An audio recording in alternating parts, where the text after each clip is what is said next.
Oktober 1943. Perang Dunia Kedua sedang memuncak. Tentera Laut Amerika Syarikat terdesak.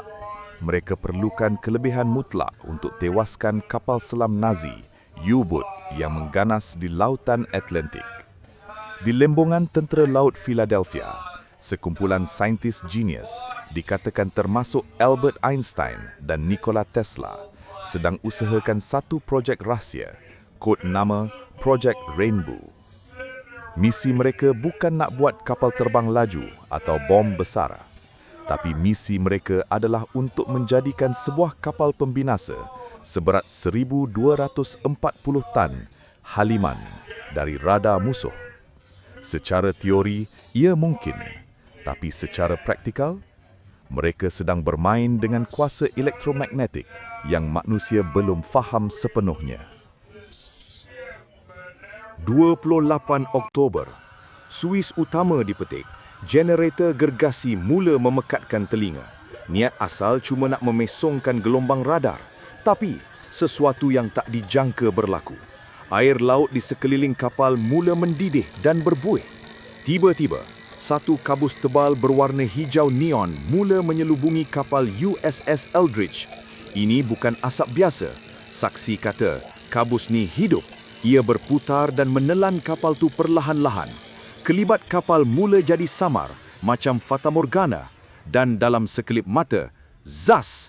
Kapal besi gergasi tu lengkap terus dari pandangan mata kasar. Kosong, laut jadi tenang. Di waktu yang sama, beratus-ratus kilometer jauhnya di pangkalan laut Norfolk, Virginia, beberapa saksi tergamam. Mereka nampak kelibat USS Eldridge muncul entah dari mana di perairan mereka selama beberapa minit, muncul dan hilang semula. Ia bukan sekadar halimunan radar, kapal tu dah teleport, ia dah tembus ruang dan masa, tapi hukum alam tak boleh dilanggar tanpa bayaran.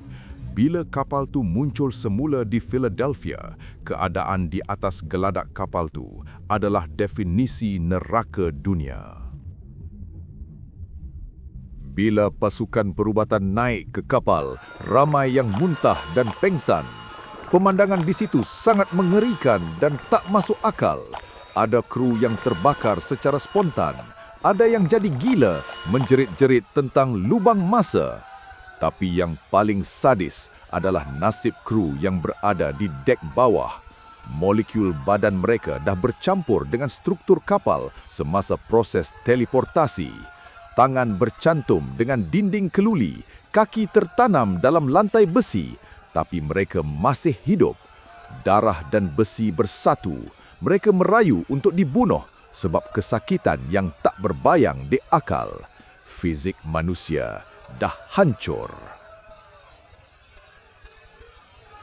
Tentera Laut Amerika serta-merta nafikan kejadian ini. Projek Rainbow ditutup serta-merta.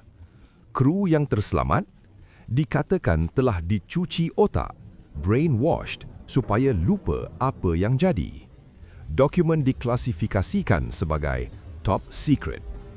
Sampai hari ini, USS Eldridge hanyalah sejarah kapal perang biasa di atas kertas. Tapi bagi keluarga mangsa, mereka tahu ada benda tak kena. Adakah teknologi teleportasi ini masih disimpan di makmal bawah tanah Area 51? Atau adakah mereka sedar ada pintu yang tak sepatutnya dibuka?